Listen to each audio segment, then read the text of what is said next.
What's up, y'all? I'm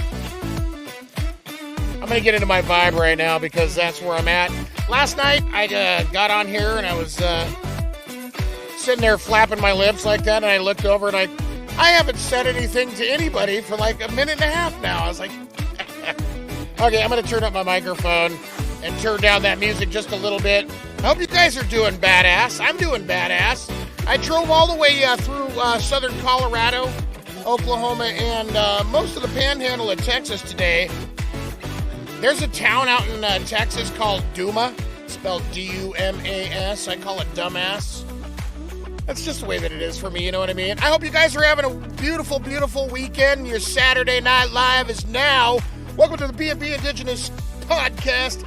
I am your man, your host, Rock and Ron. I am your real stepdad, that's right. I'm waiting for Patrick Little Wolf Brooks to show up. As a matter of fact, he said he was going to be going up to Washington, D.C., so we're going to see, you know what I mean? We're going to check that out. And we got a lot of stuff to talk about tonight, man. Who's all on with me? If you guys take a look up there, you can see on Facebook Live for the B&B Indigenous Podcast, as well as YouTube, I'm going to be sharing this so you guys know, okay? So you know. We're live, and I want you guys to make sure that you guys come check in. If you guys want to join the conversation tonight, do not be afraid. Do not be afraid to join me, because that's what we're doing. You know, we're going to be talking about aliens, right? Aliens. We're going to be talking about aliens.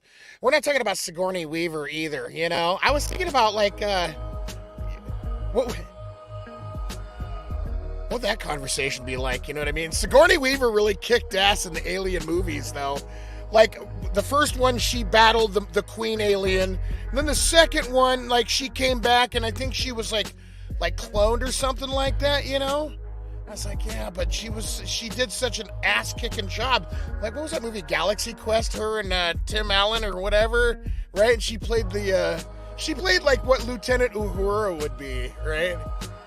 But yeah, always sexy, always impervious to alien blood spilling all over the place like that. That's right, Sigourney Weaver. We are going to be talking about aliens, and that, you know, do you believe in aliens? Do you believe in our star relations coming back to take care of our people like that and bring some of their ancestral wisdom and knowledge to the earth?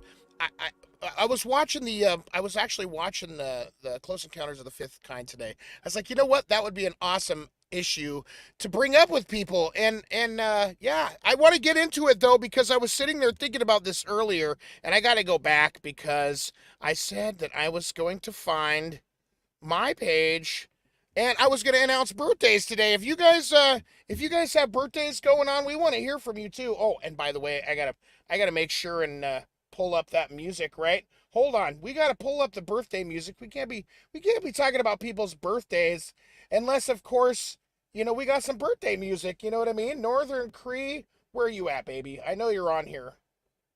There it is. There's the Northern Cree. Hold on.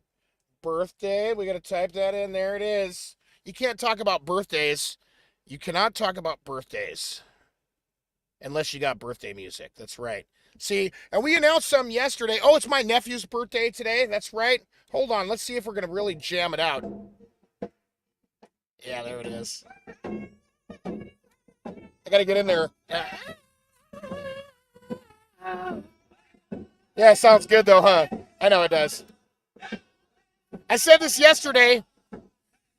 Auntie Sharon Lee Morales Bellegarde, she turns 27, I think, today. Fabian Quinnell's turning 35. I bet you he's out there at the round dance, you know what I mean? Grand Ron's got their round dance second night tonight. Alvin Six Killer, like I said, the nephew, Wash Day Wee Young. Yeah, happy birthday, Lydia Love. Chante! I'm going to ask you, is it Chante or Shante? Because I would say Chante with a CH, right? Standing Rock's turning 30 years old today. Saw him on my Facebook page. Thought I'd say what's up, you know what I mean? Katrina Silk, an amazing 36 years old today. Happy birthday, Katrina. Myra Watchman is turning, I think, what is it, 32? I don't know. Happy birthday, Myra. Susan Smith has a birthday today. Happy birthday, Susan. Angelica Josephine Garza. Amy Bearskin Painter. And I'm not really sure who that is. But you know what? We want to wish everybody a happy birthday. Yeah, and let this music hit you real good. Special day. May all your wishes come true. Happy birthday to you. Hey, oh, hey, oh, hey, oh, hey, hey, oh, hey, hey, oh, hey, hoka, hey. So yeah, man, I wanted to also get into a little bit of the weather. We're going to be talking about weather all over Turtle Island too. So if you didn't know, now you do. I want to make sure and let everybody to know tonight. Warm Springs Res, you guys are hanging in about 43 degrees right now. Temperatures dropping down about 35 degrees with a chance of rain tomorrow, and temps in the low to mid 50s and mostly cloudy. So Warm Springs, yeah, you know, if you're going to go out anywhere, you're going to go to Indian Head Casino tonight. Make sure and grab your jacket, a raincoat, and you want to make sure you guys are bundled up, especially the kids, you know what I mean? And stay away from Rainbow. You hear me? Or else. Three affiliated tribes all the way out there, Mandan, Hidatsa, Arikara. You guys are looking at some really awesome skies this week in and around your territory there. Mid 30s to low 40s with mostly sunny skies throughout the day tomorrow and a chance of rain, but that's coming up Wednesday, so that's not really going to be that bad. So three affiliated tribes.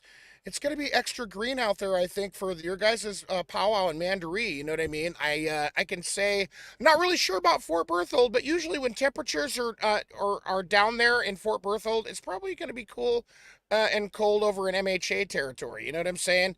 Uh, and listen to me, Seminoles. If you guys are probably going to be dealing with the same temperatures you always do, no matter what time of year.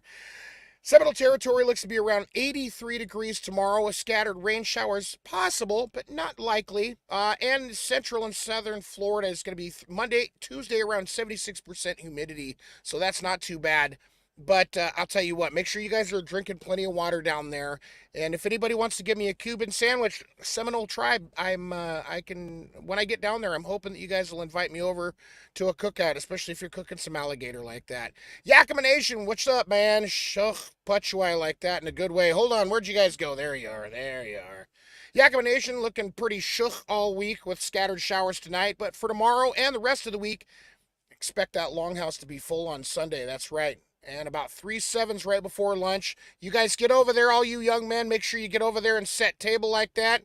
And in the Four Corners region, mostly sunny all week with temps in the mid to upper 50s with the chance of snow in the mountain elevations from Monument Valley north through to Moab and Green River, Utah. So anywhere on the 197 is what it is. Actually, excuse me, not the 197, the 191. There's a highway that runs right through Navajo Nation. When you come off the 191, you cut around and you cross there's a river right there, and then you're in Shiprock. And then you go south on the 491. That highway used to be called Highway 666, you guys. But Navajos weren't having it, so they changed it like that. Anyway, that's your weather forecast for most of Turtle Island, not all of Turtle Island out there. But hey, if you guys want to call the studio tonight and join this conversation, don't hesitate. You can find me, Ron Belgard, at Facebook.com, especially if we're buddies, you know what I mean? We're Facebook friends or associates like that. Or you can call me at 206-303-8814. That's right. And we want to hear from you. We want to hear your stories. If you guys got any UFO stories out there, we want to hear them. You know what I mean? I'm interested because we're going to be talking about this. If you guys don't know, I can tell you what. We want to advertise your powwow. You know what I mean? B&B Indigenous Podcast wants to talk about your powwow. And if you guys are sending us your latest powwow flyers, getting ready, like I said yesterday, Denver March powwow's coming up here, the 15th through the 17th next weekend. So you guys make sure and get your gear together, and make sure you teenagers, I can tell you what, even though I'm 48 years old, I pulled a lot of teenage moves and lost stuff out on the floor when I was dancing. So make sure everything, especially your eagle feathers and all your other hawk feathers and stuff like that, are tied on really, really tight so you don't lose that stuff. So you don't have to get a veteran to come out there and pick it up off the floor, you know what I mean? Join us, facebook.com/B&B Indigenous Podcast, and be sure to send us your latest powwow flyers here on Messenger. You know what I mean? We want to hear from you. And like I said before, make sure to support your local native businesses in your area. If you know a kid that's on your res and or in the city and he's a native kid and you guys are a native family down the street or whatever, and you're looking to get the yard cleaned up or whatever, put him to work. That's supporting local native business. Not only that, but it's putting a little bit of maziska, some chachike in his pocket like that. Yeah, that's what we want to do. Oh, another special shout out. Talk to my bro Justice Cree again. He's down there in Las Vegas, living it up. I hope he hit a major jackpot and could send me some money. But Cree's Smokehouse Jerky is the best Indian snack that there ever was. Tried, true, traditional. That's Cree's. Yeah, that's right. And make sure, I've been saying this for a while now, you guys, when we support native businesses, we want to make sure and reciprocate that. When you're at powwows, you go to native vendors out there, and that's where a lot of good business happens. That's where people are supporting themselves and paying their light bill. Also, once again, you can support the Chief Seattle Club by donating and making a huge difference for natives relatives who are in a houseless situation. If you'd like to donate, you can definitely check them out and call them at 206-715-7536. You take a look for that logo up there in the corner bug. That's, wait, right there. There it is right there. That's the Chief Seattle Club. You guys make sure and support them. And like I said, 206-715-7536. If you guys want to help the native community out like that, for people who are in homeless transition, who've got kids, who have been dealing with addiction issues or anything like that, that's what Chief Seattle Club's main focus. They're in Seattle. If you know in any other city, whether that's Cincinnati, Chicago, Lexington, Kentucky, Front Royal, Virginia, Miami, Florida, Orlando, Florida, Atlanta, Georgia, Portland, Oregon. The Native American Youth Association is actually out off of Columbia Boulevard in Portland. I know they have a lot of transitional services and energy assistance programs available to people. So make sure and you guys check them out and see if there's any way that you might be able to participate and get some donations into them. They're definitely going to need it. And like I was telling you before, we're in the works right now with skintunes.com. This is my website development.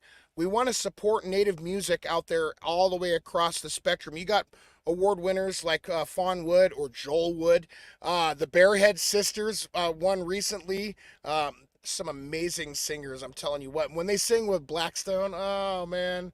Oh, yeah. Turn it up, baby. That's all I'm going to say. But skintunes.com is definitely your place for native music online. You could definitely order your latest Sharpshooter CD, Warpaint. You could order some Blackstone, some Black Lodge, some Northern Cree, some Southern Cree, some Mandaree, some Red Bull. That's right. And my drum, you guys, we don't have a CD yet. Red River. But who else we got out there? Silver Cloud. We got some Zotai singers on there. There's going to be all kinds of stuff. You know what I mean? And yeah, we're encouraging you guys to make sure and check them out.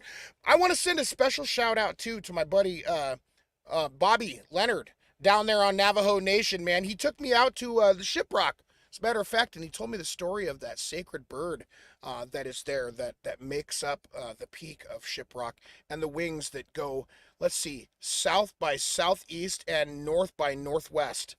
And it's really beautiful because this spire runs both directions like that, like real bird wings. You know what I mean? And it's just super beautiful. Turtle Islander Defend Project. You could take a look at Bobby Leonard's page like that. He is one amazing drone pilot and is always out there doing that work. Another special shout out to the Hustle Tribe. That's right. Check out hustletribe.com. That's right. Designed in Native America. If you guys are into hats like this, look at that. I know it. I had to put my eagle feathers on there like that. Yeah, I know it looks good, huh? But yeah, he's got all kinds of hats. He's got all kinds of apparel. Chase Monchamp is the chief of that beautiful business, hustletribe.com. And when you guys go to their website, you check it out. We're working on a deal right now. I'm not going to post this, the sweep and the little advertisement that we had on the bottom like that, but we're working on a 15% off code with those guys for a limited time, but we want to make sure that you guys are getting all the nicest apparel that you can get, hats, and there's some awesome looking t-shirts out there. They've got gym bags and backpacks. That's right. And let them know your real stepdad said, you know. And be on the lookout for Powwow Television Network this summer. We are also working to do affiliate marketing with Powwow Times, One Drum One Stick, Uncle Leo Sinagini, 1491. What is it? Sweet 1491. That's right. And who else? Powwows.com and Seminole Media Productions. We want to bring all of those in as an affiliate to make the network just run smooth 24 hours a day, 7 days a week like that. That's Powwow Television Network. And like I said, you're listening to the B&B and watching the B&B Indigenous Podcast. If you're so lucky, I'm your host, Rockin' Ron. I am your real stepdad, and I'm going to be here for a while. Hopefully, my bro is going to be joining me soon because I got to send out that information so that he can come on to the podcast like that. And yeah, we're going to be right there. There it is. Oh, I'm going to send it on Messenger. So you guys stay with me because I know I'm still here. I know I'm still broadcasting like that. But let's see. There it is right there. Let's see. Hold on. We got to send it to my buddy. Make sure he said he was going to be on there. There it is. There we go. Sending now. He said he had to go pick up his daughter over at the Comic-Con in Washington, D.C. So when he gets the invite, ooh, am I really sweating that much, man? It's warm on here, huh? I better turn up the cool air. I know, and you can hear it because my truck is running, but I'm not afraid of it like that. So I got on today, as I was telling you about watching Close Encounters of the Fifth Kind, Dr. Stephen Greer, and a whole mess of other people that he had on his movie, his documentary. And this was a follow up to the movie Unacknowledged, if you guys don't know. There's a lot to unpack. But as I was talking about for the longest time, and let me go ahead and breathe in and breathe out a little bit more and grab a drink of my fruit punch here, you guys. I'm not advertising for these guys unless they're paying me.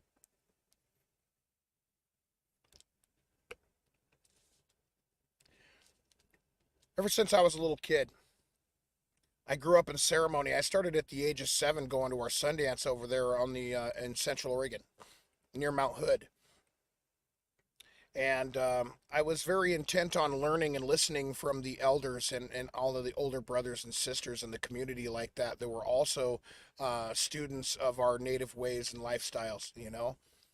Um, and because the ceremony was conducted in the Lakota way, I had an understanding from the Lakota perspective, which also led me into more, acknowledgement and understanding about our feather dance ways on the Oregon coast and our Tututni and Kalapuya and Rogue River upper and lower Umpqua people, Multnomah, Clackamas, Molalla, right?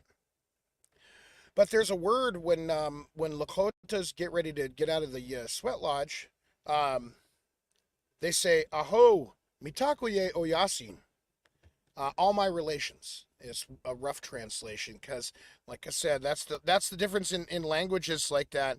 That you're not really sure if it's gonna line right up with the English language. You know what I mean? Like I was saying before, English is cussing around to our tribes, which I think is completely true. You know what I mean? But it correlates to me because I think not only are we related to all of the living life here on the earth, but I also think that we're related to all of the life that's in the universe like that. And for a while now, as I was talking about with the story earlier, and I'm going to repeat this story because it's definitely worth mentioning.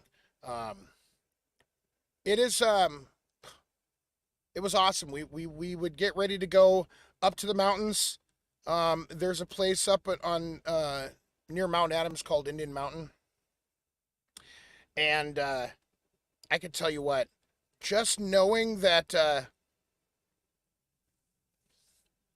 they wouldn't speak in English, but they were talking about the star relatives coming to visit.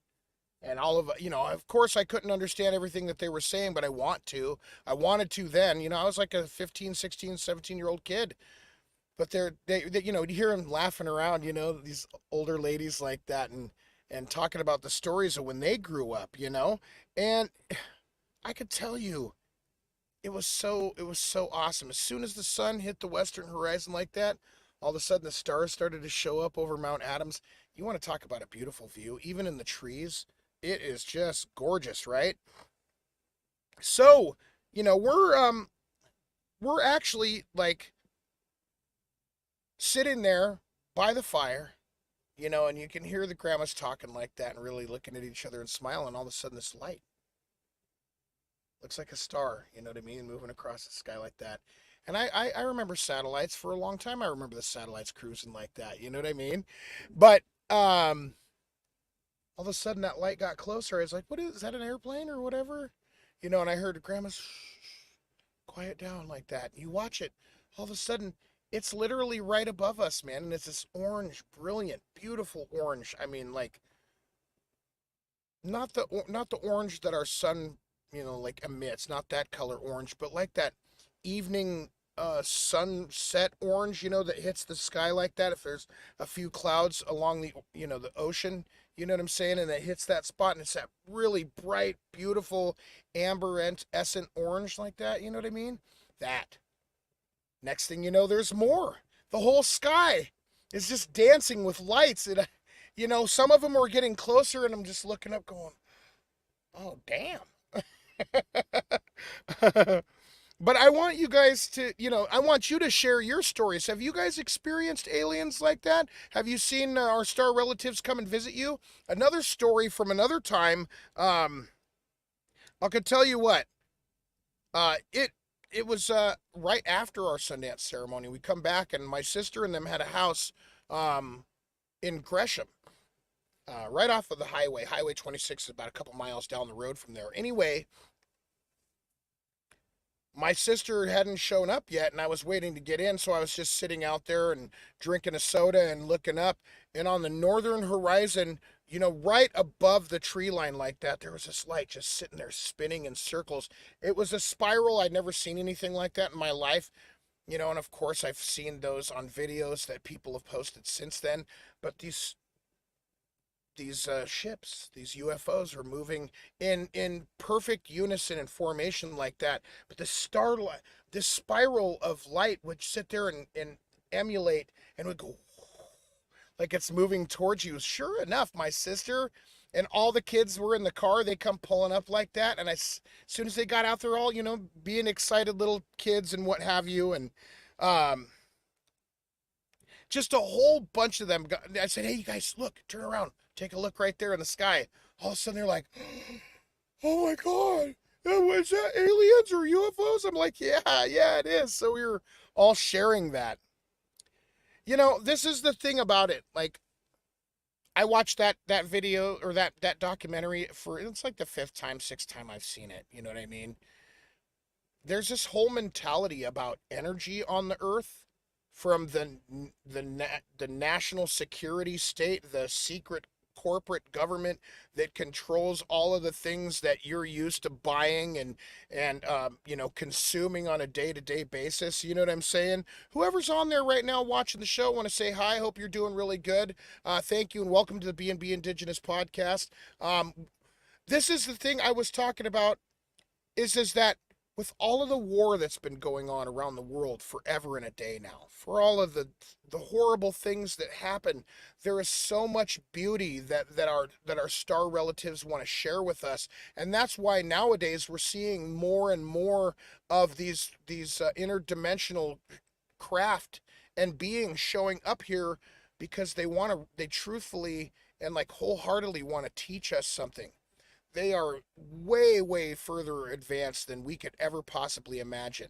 Although the secret societies, the national security state, the clandestine agencies out there, they've learned through back engineering their sciences like that on how to control it. I mean, how else do you come up with in like 15 years a device that runs faster than any computer ever conceived and designed in the 80s? Like literally 1,000 times faster than anything even 10 years ago.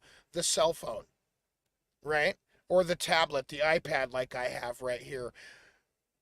That co-opted back-engineered technology is just crazy. Oh, check it out, my dude. See, and I knew it. I was waiting, and guess who's with us, man? Yo! Hey, hey, hey, hey. What's up, Patrick? My brother Hey, from not another to, mother, everybody. hey, what's up? Ho. Man, I didn't know if I was going to get on here in time. My daughter had Comic Con tonight in DC, so we had to drive out there and pick her up and bring her back home. So we're Yeah, just yeah. getting back. That's good, dude. That balloon. Did you get that for me, or what's going on? Big sorry for what my background looks like right now. We're getting my studio area all set up and fixed up, and so I'm in my dining room right now. I got a new house, moved to a new state, Yeah, whole new life, and just getting everything going. And it's been an adventure, but I'm happy that we're back on the air. Happy yeah. we're doing our thing, man. You know what? You look gooder than the government check. Is that what Mike Epps be saying on his comedy show?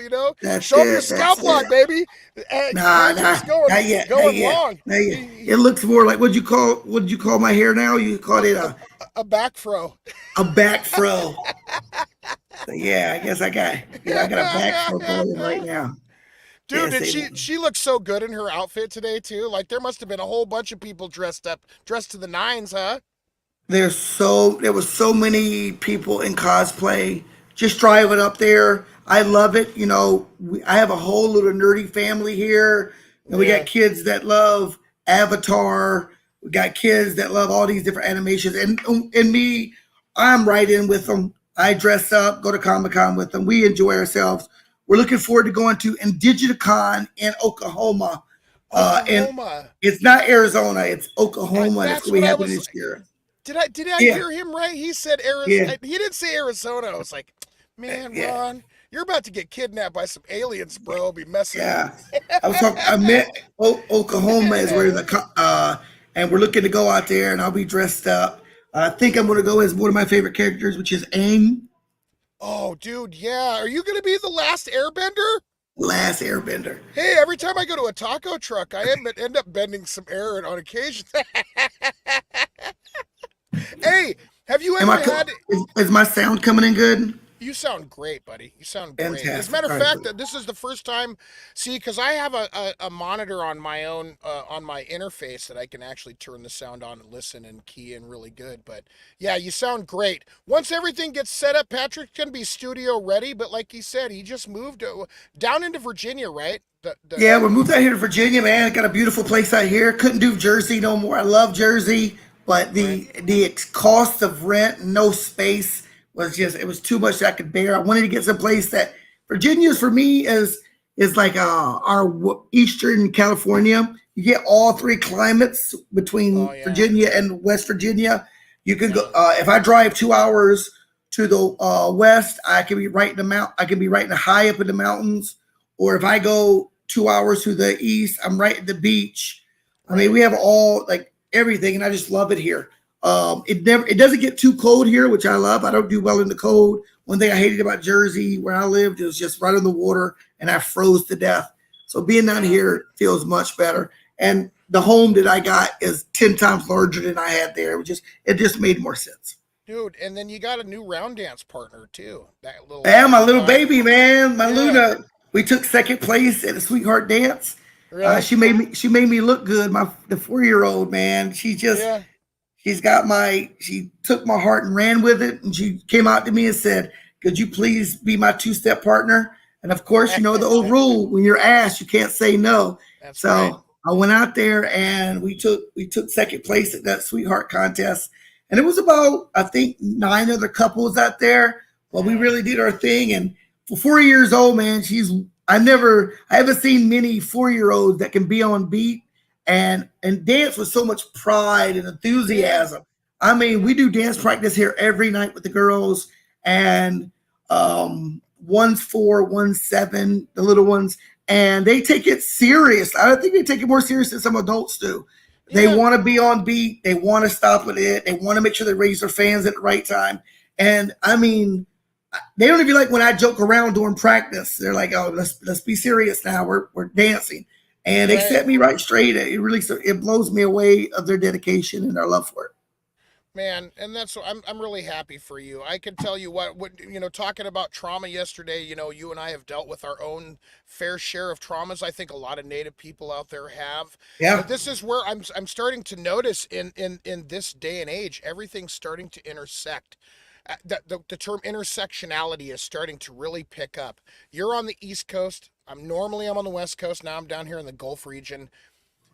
But these energies you're talking about, you went and got chickens. You know what I mean? we Like, got you. Good night. Um, yeah, we got chickens. yeah, you got to be The working on girls, hydroponics too. our hydroponic system comes in Monday. I don't know why more natives don't really invest and really research about hydroponics and aquaponics.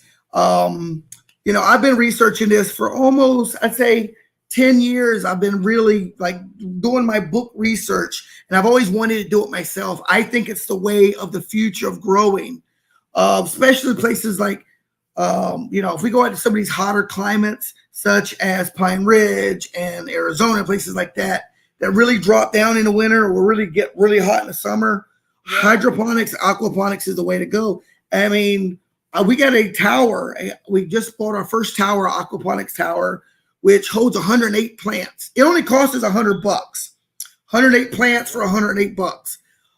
And they make systems way larger than what we have. What we got is really, takes up very little space. Right. And I'm hoping, you know how things go. You never know, but I'm hoping that we can start growing plants regularly. And 108 plants. We're never going to eat that many vegetables. We'll probably end up giving a ton of vegetables away, donating a lot of stuff, and then, so we're pretty excited about it. If it works out, then my goal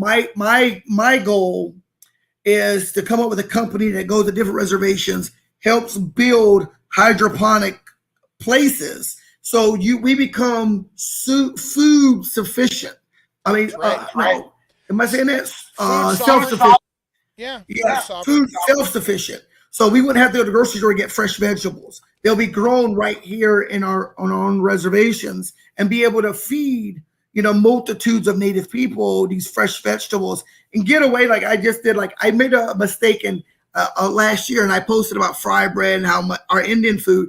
And a lady reached out to me, a native lady. She goes, "Patrick, I get your enthusiasm and you identify fry bread as native food." And she really went into the biology behind, why fry bread's bad for us, why we shouldn't be eating it, why we shouldn't categorize it as native food, because it really wasn't native food. It was survival food for the tribes that were put on res.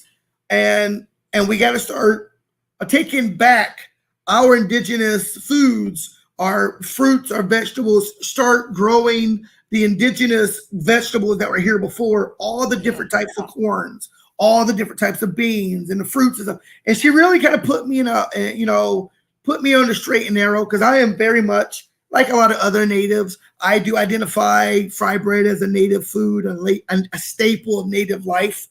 But she definitely get me some history to think about, that we got to stop as native people identifying these unhealthy foods as native foods. This is what was given to us and forced upon us, and we made the best of what we could. Fry bread is good every now and then. It shouldn't be a staple food at anybody's home, because it really is unhealthy, especially from a people that deal with with diabetes, high blood pressure, heart disease, and so on and so forth. Yeah. So I'd like to create hydroponics and go to reservation to reservation, helping them build hydroponic systems, teaching them how to run them, and just going to the next res and passing this information along. Because with hydroponics, you don't need soil. You don't need a bunch of water. It uses 90% less water than your standard growing in the ground. So you don't need that. You can do aquaponics. Aquaponics uses the fertilizer from fish. So you have a big tank of fish that you grow for food. That fish feces, there's vitamins in it that helps plants grow. That cycles through and grows. And the hydroponics, which just use gravity, where water is just recycled through with nutrients to help your vegetables grow. and you grow a lot more. You grow them a lot faster. You grow them without pesticides. You grow them without all this bad stuff. And I know I'm sorry about going on such a tangent. I'm super No, excited. I'm like, keep speaking, keep going.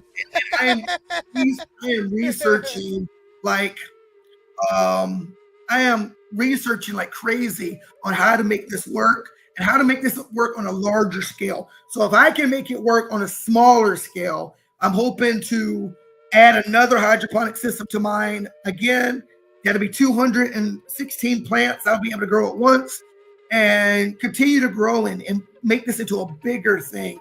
And then try to, after I perfect it, write out a documentation, a paperwork, and try to submit it to some of these reservations. I'm good friends with some of the tribal leadership of some of the res that here on the East Coast, to go to them in a humble way, tell and introduce this way of life, and hopefully some of them will pick it up. Because here's what's funny, some of these tribes are getting they're getting money for casinos, or they're getting money from the government to build casinos, but that's not renewable. Casinos are never been renewable. No. How many reservations have casinos, but the reservation is still failing? Right. The people are still failing. We need to go into things that will feed our people, sustain. I mean, if you built one of these big enough, not only would all your people be able to eat fresh vegetables, you can do farmers markets. You can sell these vegetables, open up this resource of money flow. And the good thing about hydroponics is you grow all year long. You're not dictated by the weather. You can literally grow fresh vegetables 365 days a year, and it's a self-sustainable system, meaning you don't need a whole bunch of people to run it. You need a handful of what know what they're doing to keep it going, and hire people to come in to harvest. Normally would be native people on the res, but have that job to be able to harvest, cut it, prep it, sell it, or give it to your tribal members. Right. I know it's a high dream, and I may be like, no. It's a dream that becomes reality when you put that love and energy into it, and that seems to me that's what you're doing right now, bro. And I think a lot of people, and this is a thing that I've been saying for a while, you're giving that love and energy where everybody in our native communities needs to take that food sovereignty back. I wasn't just talking about our star relatives and aliens tonight because I'm trying to, get everybody on the conspiracy tip of this. I'm saying that there's a connection to all things in the universe that relate right here, right now. This is where I feel like we're going as a people, bro. I don't really think it's conspiracy what you're putting out there. I mean, people you're gonna have people that believe one way or the other. But I'm one of those people. I'm a universal thinker. I believe, and we're all stardust. Yeah, we're just atoms that happen to find each other in the way they found each other, and we're supposed to be helping each other and feeding off each other. And I think that's where the influx comes from. I do think there's other life out there. For me to sit here and go, there's no way with all the stars, all the galaxies, millions of planets, that we can be so arrogant to go, we're so special, no other life ever was created. Right. I mean, look how many tribal nations have witnesses of star people. Yeah. How many? I mean, there's thousands of tribes that talk about not thousands, hundreds of tribes that talk about star people, and we're not the only people. There's stories about star people in other nationalities and other countries all around the world are almost identical to our Hopi and our Navajos. I mean, our Dene. And all those people that have seen the star people, and the people, our Inuits that have stories about it. So we definitely need to start looking and start thinking outside of the box. But well, question to you: have you ever witnessed UFOs in your life? No, I have witnessed some strange things, and I have a story for you, small one. The strangest thing I seen was when I was in the military. I was stationed in Iraq, and I forgot what was happening there. We were in transition of finding some place to sleep. They had pushed our unit down early, and we were like sleeping outside of the sleeping quarters of another unit that was there. We're waiting for them to leave for us to take over their tents. Yeah. And so here I am. I can't sleep in a strange place. I had never been to Iraq, my very first tour, freaking out a little bit. You know, you can hear gunshots in the distance. And I'm laying on my back on my rucksack, and I'm looking up. And in Iraq, if you ever go to the Middle East, the stars are feel like they're so close to you that you can just pick them out, and, you know. Yeah. And I started seeing this cluster of stars. At first, I seen one go by, and my buddy was like, "Oh, that must be a satellite." No to it. I seen another one go by. I was like, "Well, you know, really, you know, not really think about it." And then I seen this cluster of stars that lined themselves up around in a circle and spun. Now, mind you, I hadn't had much sleep. I had just gotten off. He's delirious. You know, so even I wasn't sure if I was seeing what I was seeing. Yeah. But you know what? I just chalked it up to the ancestors. I chalked it up to our, you know, our relatives on the other side, just letting me know that I was going to be safe, that I was going to be okay. And I never questioned it and just let it go. You know, I come from a people that don't really, we believe that when we see strange things, we don't really speak about it. We just let it happen. Even as a kid, we don't talk about ghosts. We don't talk about specters. I remember as a kid growing up, we had a house that my grandfather's first wife had passed away in. Yeah. And things would happen in that house. Strange things would happen in that house. But we were never allowed to talk about them ever. We put out spirit plates. We put tobacco we always had tobacco at the front door and at the back door, sweetgrass hanging around across the front door, you know. But we were never allowed to speak about them because my grandfather always said those were spirits that were taking care of business that we need to just let go, give them space. But when you start speaking about them, you can bring them over to the other side that can harm you. And you bring the wrong spirit over to harm you. So we never really spoke about it. But when it comes to star people and things like that, I mean, I totally believe it. You know, you call me crazy or whatnot. It's just hard for me to fathom with everything that we've discovered so far that and I'm a strong believer. I think our star people are actually residing in our oceans. Yeah. We know more about space than we do our own oceans. Yeah. We've explored more space than we have our own oceans. I mean, there's still species they're discovering every single day in the oceans. I mean, things they think can never survive. They found, what was it, 2 years ago? Sharks that were living in an active volcano, like an underground water volcano. Sharks that were living in it. When at a time they thought that sharks couldn't deal with the sulfur that was bubbling up or anything like that, but they found sharks living in it. So this just shows we don't know everything as human beings, and we're not designed to know everything. So, you know, that's my take about it.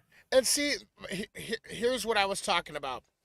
Right before you came on, there's this in the last 50 years, there's this massive uptick in technology and technological advancements. We went from, remember the 13-inch black and white Curtis Mathis? Oh man, yeah. The bunny ears. I was talking to an old girl today at the truck stop, and she was like, "Oh yeah, we put the aluminum foil on there and move the antennas around. Now everything's solid state digital, right? Like, yep, like that." And then of course the analog module went offline. What was that? 2009. Remember when the first satellites came out? The first yard satellites. Yeah. They were enormous.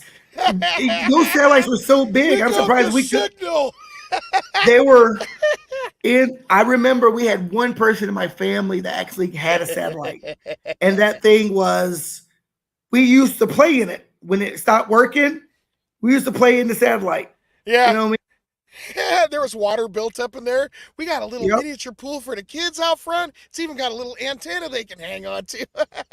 Yeah, man, it was pretty insane. It was pretty insane, you know, as we growing up, and technology is moving faster and faster and faster. And we still don't know. I mean, I still think there's technologies that are being kept from us. Right.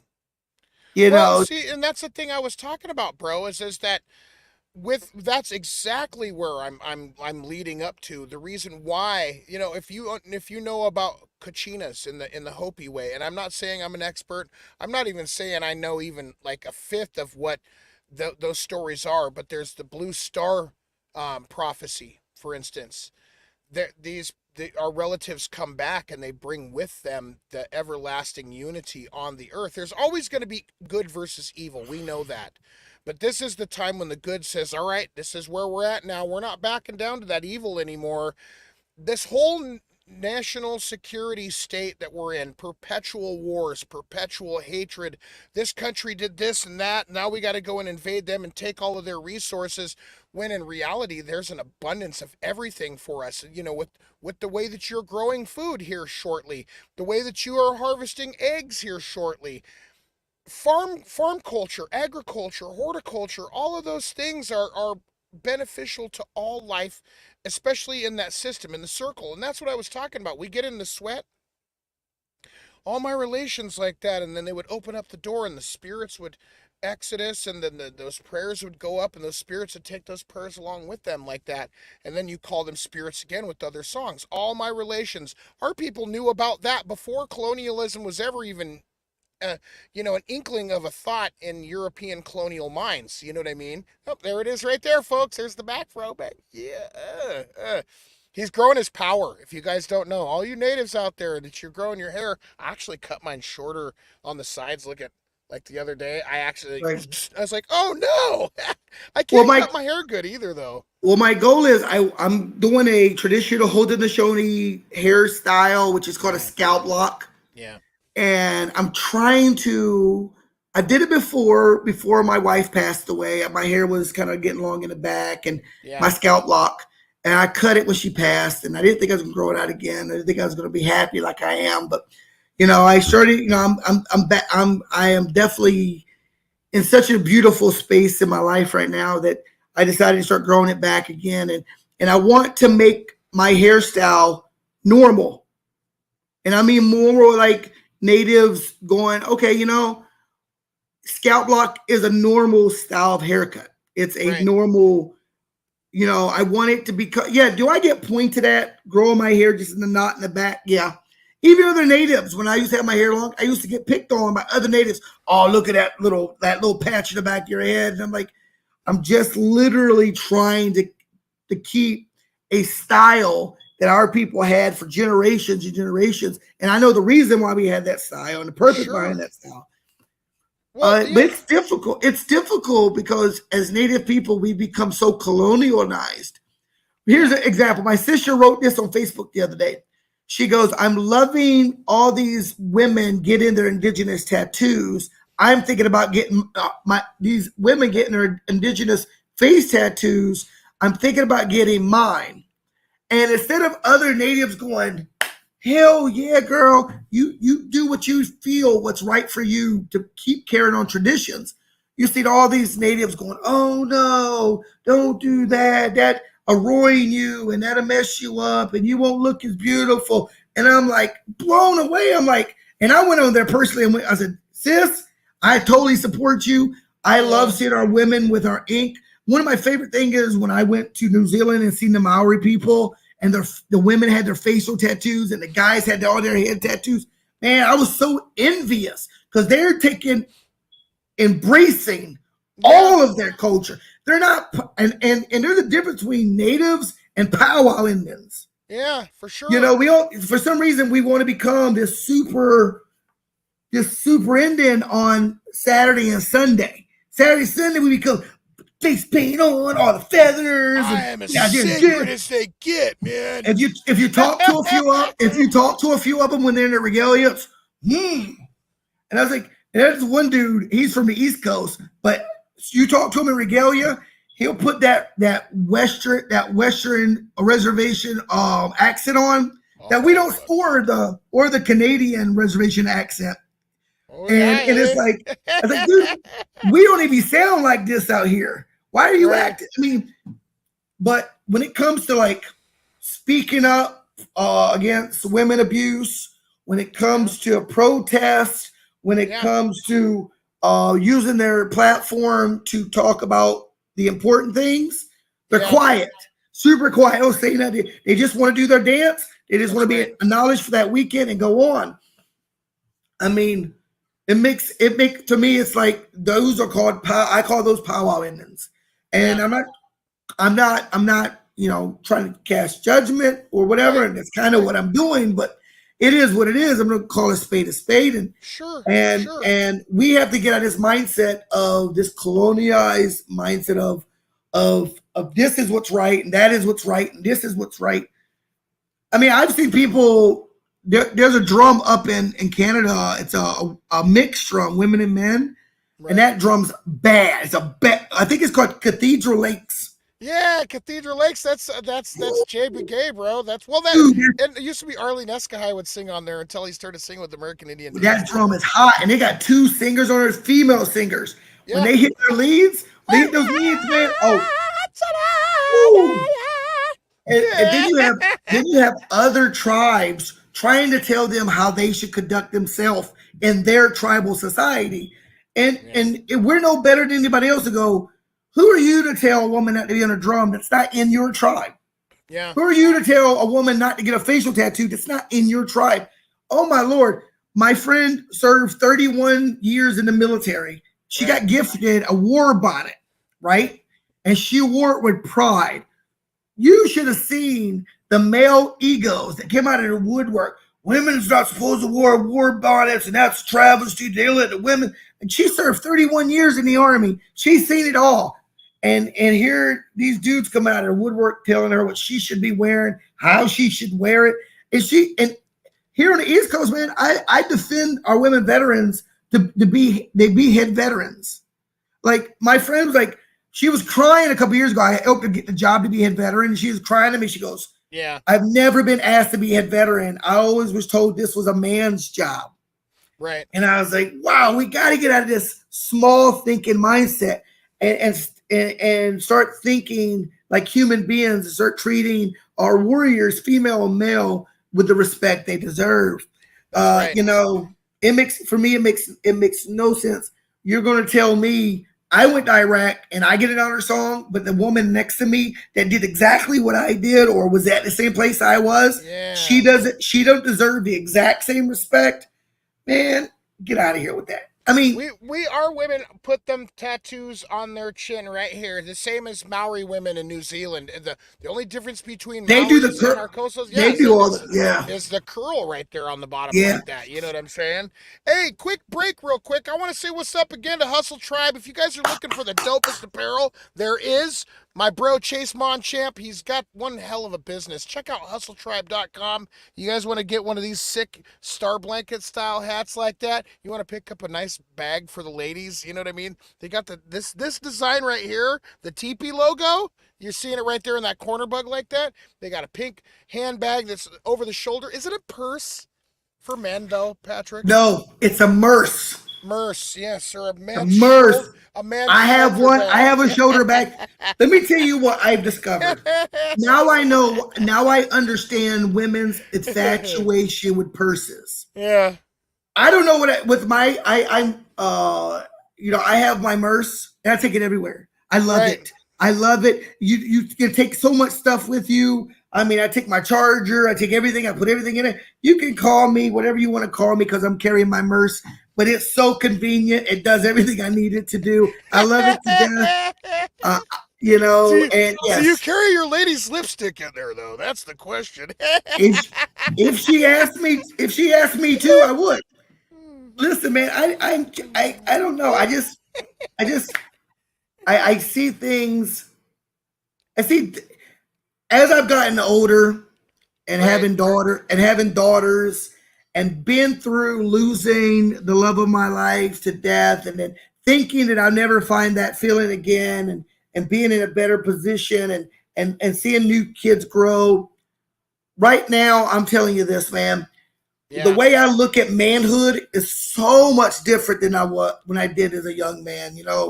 My daughters will tell you, Daddy can be mad when he needs to be mad. But other than that, it's just not like it used. It's not. I don't think of being a man the way I used to. Right. You know what I mean? If it makes me happy, I do it, and that's including I've had people patronize me for watching cartoons. I'm too childlike. Or I collect. Whatever. I have comic books. I have, this stuff. But my family is fed. That's They right. got a roof over their head, and they're well protected. And I ain't scared to use my Dragon Ball Z moves on you right now. I'll They go. don't You even want to know. go, bro? I'll comment all over your face. That's right. Comic-Con all over you.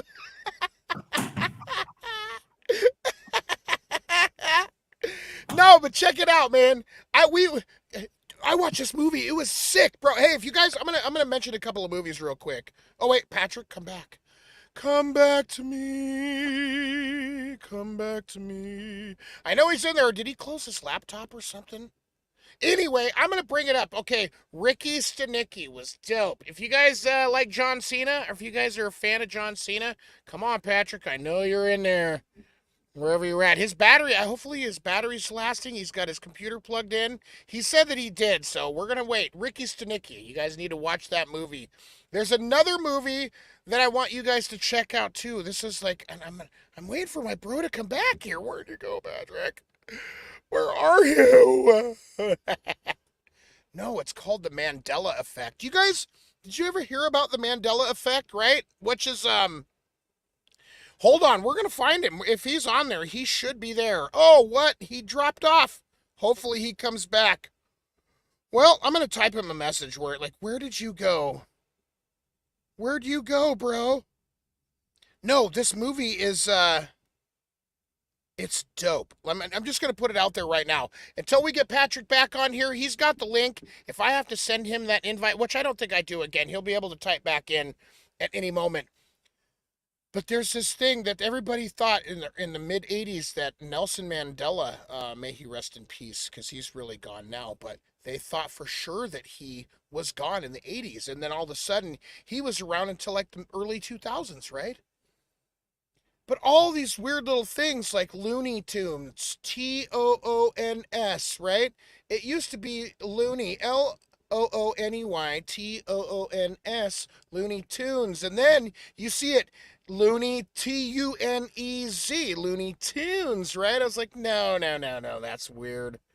Anyway, that's the Mandela effect. All these things, like one guy was, and I'm not spoiling the movies, but I want you guys to check it out. Anyway, he's like, do you remember reading the Berenstain Bears when we were a kid? And his bro's like, yeah.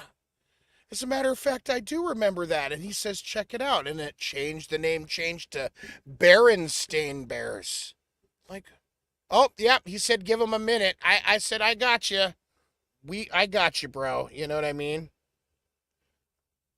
But yeah, you got to wait for those devices to charge back up. Lithium ion industry, we're fighting against you. And I'm just going to put it out there real quick like that. Hemp batteries, there they are right there. Hold on, we're going to pull Patrick up on here. Hold on. There he is. Hold on, kids. I know what I'm doing. I know what I'm going to do. Oh, wait, you know what we could do? While we get Patrick's laptop going back here, hold on a second. Whoa, guy, what are you doing, Ron? There you go. But yeah, this Mandela effect is a really crazy thing, you know, and a lot of people don't understand. Like, hold on, we got to pull Patrick back up on here. There he is. Let's do it. And we get the volume up. There he is right there. Nope. He's probably going to be, oh, look at, there he is right there. I've got him, folks. He's waving at me again. Ah, where'd you go? Sorry, man. My tablet died, so I'm got to charge you a little bit. So I got you on my phone, so I don't know how well you can hear me. Hey, turn it to the landscape mode so we can see you in full effect. I really liked your room. Let's see if it's going to do. If we see it does. I was right. Landscape mode, we just look like, we look like brothers now. You know what I mean? This is my non-twin brother right here. No, but I was we're family, baby, always. That's right, dude. And we're going to be hitting up some powwows together in the summer. I know this is going to happen. But no, have you heard of the Mandela effect? Yes. But, oh, yeah, I've been, you know what? I went down a rabbit hole for that for a while. It was really neat about how, and it makes sense. And if anybody out there is not familiar with the Mandela effect, it basically means it's a government conspiracy on they're trying to change little bits of history. So the little things they're doing is to see how much we forget. I came up with the Right. fruit of the loom, which the lady came out with all, talking about there was no cornucopia. And the lady said, I swear there was a cornucopia on the fruit of the loom. And the fruit of the loom There actually came out was. and posted a picture of all their designs throughout all the years and no cornucopia. Finally, somebody found a T-shirt with the Fruit of the Loom cornucopia. Said, "Look, I know I'm not crazy. This happened." Dude, and this is the thing, man. I'm trying to tell people all the time. You can call me a liar all you want, but that movie is on.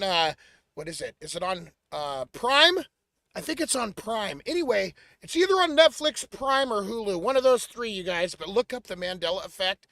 It is a dope movie. It's about a man and his wife, and their little girl. She dies accidentally in the ocean, like chasing after her little Curious George. Another Mandela Effect little attaché. Check this out, y'all. Some people remember Curious George had a tail. In the movie, it shows her holding her Curious George doll by the tail. And I remember this as a kid, too. Curious George is a monkey, and most monkeys have tails. Not all of them, but most of them. Rhesus monkeys. Well, he's a chimpanzee, right? That's right. I don't think chimpanzees don't have tails. That's what I'm saying, bro. But see, now, that's the thing about it is that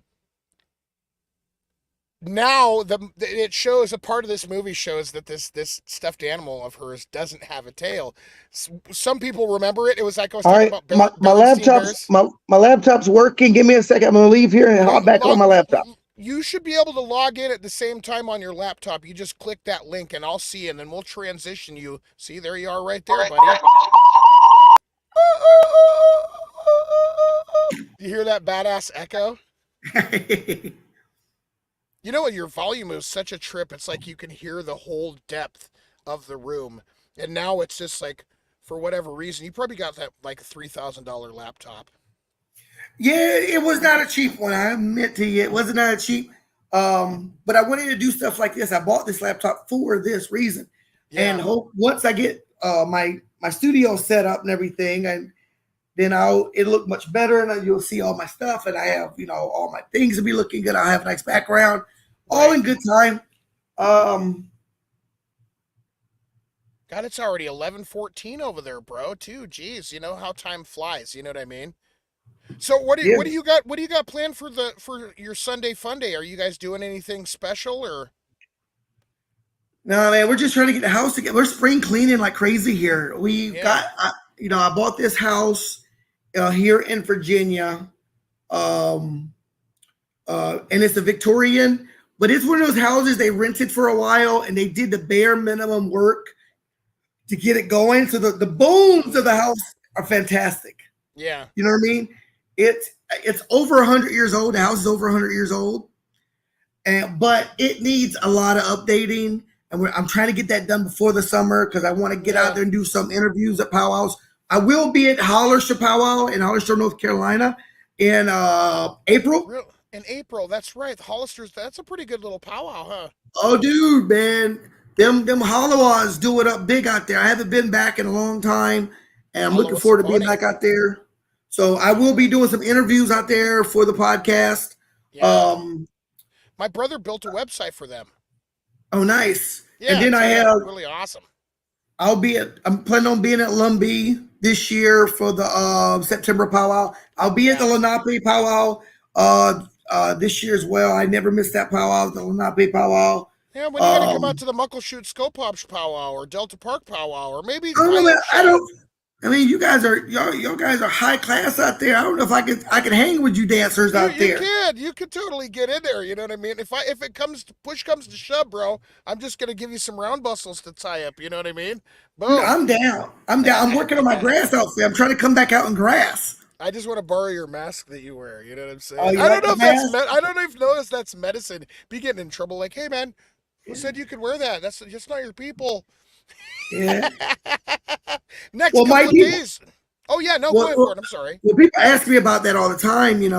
My people have a mass society. Yeah. And the mask that was given to me by my uncle was for me to help get through my transition of the death of my wife. Right. I went through a period where I wanted to dance and I had did my year of grieving, but every time I stepped out there, man, I was a mess. I was just a blubbering, nasty mess. And I wanted to dance, but I couldn't hold my. Oh, thank you so much, sis. Right. We're happy to be back. That he built this mask that I could. On the outside, you see the warrior, Yeah, but yeah. in the inside, I could still express my emotions, my feelings. That's right. There's a lot of times I took that mask off, my face full of tears. I was like just a mess, but I was still able to get that out of my system through dancing. And I've had people say, "Hey, I love your mask. I'd like to copy your mask." I'm like, "You don't understand. One, this mask comes from a society. Right. And for two, it was for a purpose. I didn't just pick up a style or pick up something I thought was cool or neat. There's medicine that goes with this mask." That's right. And I might from now on that mask will be only broken out once a year at a special time. I'll break that mask out and dance with it again. But that mask is now in a case, and a protective case. And it's a reminder now. I'll go in a reminder about where I've come from and what I've been through and how I'm coming back from that space again. Yeah. Well, you went through a lot of stuff, bro. You know what I mean? Yeah, I mean, I'm still healing. I don't think when you lose someone that close, you ever fully get healed. And I don't think you really get healed at all. I think you learn to cope. There you go. So Whenever you lose somebody like that so closely, you just learn to cope. You don't really heal. Like people call it healing. But when you heal, something is fixed. If you break your arm and your arm heals, it's fixed. It's back to normal. Right. When your heart is broken, your soul or spirit's broken, it's never truly 100%. It's never truly healed. But I do think you become stronger and you become to learn to cope better. And that's where I'm at right now. I've learned to cope. I've learned to let go of some of the pain that I was holding on to and learning to move forward and love again and grow again and be able to do all these things. I'm definitely in a better place emotionally. Definitely. Right. Well, and that's where I figured, with my stuff, you and I have had talks. We were yesterday. I was talking a lot about trauma. I reviewed the episode from yesterday, and I know I want to get back into it. There was a woman that had a TED talk. She's a Native woman that really broke out of the box when it come to understanding some of the stuff that we're dealing with and how to heal. My big module now is trauma versus triumph with this little girl of mine. I'm not gonna equate it to a trauma in my life. You know what I mean? Like let's see, I can move it to where you can see my baby. There you go. Dude, I disagree. That word trauma definitely goes with what you're going through. Any parent that has lost the ability to raise their kids, that's trauma. That is, so don't downplay what you're going through. I watch your videos. I hurt for you, dude. I've done ceremony for you. And as a father, to know my kids, I went through a divorce and I had to go through the same legal system of getting every other weekend and having to basically ask for permission to have my own children in my life until they got old enough to decide they wanted to be with me themselves. Right. It's hard, bro. It's hard. And it's the bad dads that really made it so hard for us, unfortunately. The deadbeat fathers, the deadbeat mothers, those are the ones that make it hard for the good guys, the dads that want to be a part of their kid's life in every facet. And I see you hurting, man. I know that pain. I know that feeling. So I'm there with you, brother. I'm there with you. One of the things that I'm starting to discover, though, and this is the power of will, and I'm going to keep that in my heart, mind, body, and spirit from here on out. For the last couple of months, I dealt with this shock. It's almost like electroshock therapy, but it's not therapy. Okay, we'll just say electroshock without the therapy. It's like a kick to the stomach, like full speed kick right to the epigastric, right? I know my daughter still knows who I am. I know she loves me. I know she cares about me. But this is the thing that I was talking about the other day. I said, hear me out when I say this. I've been listening to this guy that stand up and he fought his own cases. And he talks about fathers' rights groups and how they kind of lead you astray in ways. And, oh, you got to get an attorney, you got to do this. No, one of the things that I always tell people like this, when you're being accused, first of all, difference between a civil and a criminal action. Criminal actions require a thing they call evidence. In a civil court, they don't require it. And now you can bring things that this person has done, this relationship that you were in. I'm not just talking about me, I'm saying in general. Yeah. But that's where I'm going to go back. I've already revised this letter, this motion for equity of custody and equity of my rights as a father and all of these things. Show me proof. Show me the finding of facts. If you have those things, then I've got no argument. But you don't have those things. You don't have those things in a criminal way or with the police or with any other courts criminal-wise. You don't have any of those things. And once that's said and done, now you're going to have to backpedal and you're going to have to prove why it is you did what you did to me in the first place. You take some of my rights away. You take my ability to speak in an equitable manner. Not only that, but this woman made some really egregious racist statements about Native men and women that I was just like, whoa. Are you kidding me right now? Like, how dare you? You know, that was my... But now I'm getting to that point where I'm going to be like, it's Neo, bro. I asked this question on Facebook. Are you Neo or are you Agent Smith, bro? What are you? You know what I mean? Once those agents, like that Agent Smith capped him like 7-8 times, bro. He's laying up to against the walls. He slides over. He's dead. There's Trinity in his ear. I love you. I knew you were the one because I love you. And the Oracle told me. And all of a sudden, now get up. And and his heart starts again. He gets up. All of a sudden, he doesn't see anything else anymore. All he sees is computer code in all directions. You know what I mean? And what looks like men standing there. But now he's like, oh. You know, they pick up their guns again. They start shooting at him, right? Next thing you know, he's like, no. And he says, stop. And those bullets like, this like slow right down in front of his face, and he grabs one right out of the air. He looks at it. He's like, and he just drops it like that, all nonchalant. Next thing you know, all the rest of those bullets that he shot at him fall down too, and they're like, uh-oh. That's where I feel like I'm at. I know it's. I'm not going to the theater anymore. I'm just gonna have you describe to me the movie. From now on, I'm not going to the theater. I'm just gonna have you describe to me the movie. That's hilarious. But yeah, man, I hear you. Unfortunately, the system really is stacked up against dads. Now, I'm going to say that I have my sisters out there. I know there's a lot of bad dads out there. So on both sides of the fence, there's bad parents both in sides, general. yes.